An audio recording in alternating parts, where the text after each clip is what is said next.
নৈতিক অবক্ষয়ের পিছনের মেইন কারণ সেটা হলো নৈতিক শিক্ষা।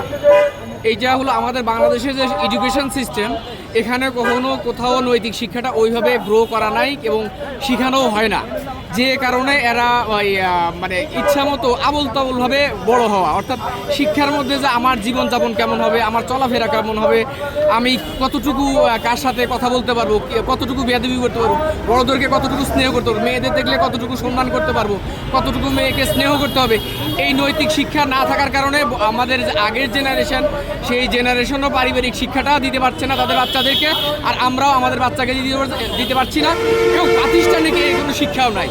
অর্থাৎ নৈতিক অবক্ষয়ের মূল কারণ হলো বাংলাদেশের নৈতিক শিক্ষার অভাব, আর দ্বিতীয় কারণ হচ্ছে আইনের শাসন একেবারেই না থাকা। এইটা হলো মেইন রিজন।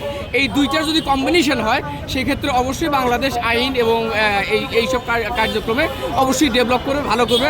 মানুষ কখনোই সাহস পাবে না এ ধরনের কর্মকাণ্ডে ঘটাতে আর কি।